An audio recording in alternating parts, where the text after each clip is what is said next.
Assalamualaikum warahmatullahi wabarakatuh.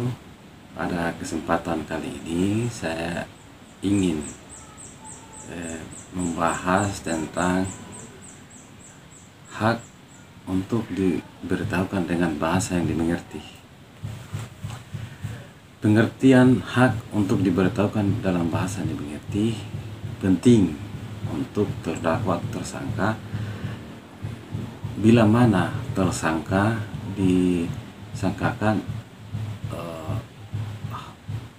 disangkakan tindak pidana yang dibebankan pada tersangka dan terdakwa. Kenapa hal ini diatur dalam undang-undang dalam pasal 51 KUHP mengatur tentang pemberitahuan dengan bahasa yang dimengerti. Karena pada saat pemeriksaan tersangka atau terdakwa, tersangka harus diberitahukan dengan bahasa yang dimengerti. Jangan sampai dia salah tangkap atau semacam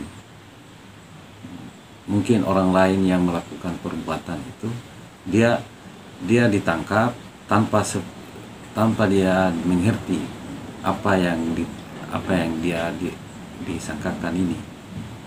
Yang kedua, itu merupakan hak tersangka atau terdakwa supaya dia tahu berat ringan hukuman yang disangkakan, supaya tersangka terdakwa ketika menerima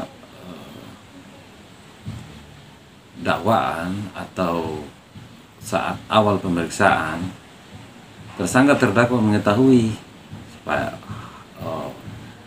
tindak pidananya berat atau ringan, supaya mempersiapkan pembelaan ketika dia di pengadilan.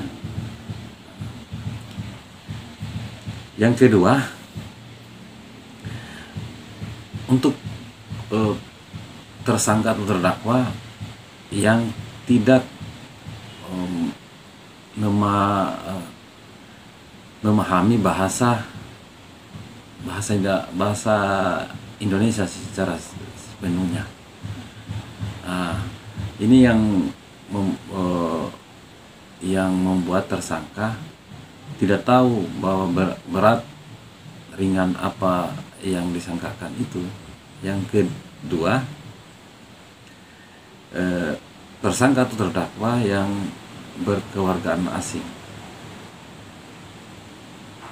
sehingga pas saat diadili dia tahu perkembangan dan dia mempertimbangkan di tingkat pembelaan sampai penuntutan. Misalnya, apakah perlu dia mendapatkan bantuan hukum atau tidak, karena menghindari ketika dia di sidang di pengadilan, menghindari hal-hal yang dia tidak mengerti, karena di sana terdakwa atau tersangka penting untuk menyiapkan pembelaan atau saksi-saksi yang meringankan di pengadilan untuk keperluan tindak pidananya. Dan di sana pengadilan menyiapkan juru bahasa yang diperlukan oleh tersangka atau terdakwa. Terima kasih. Assalamualaikum warahmatullahi wabarakatuh.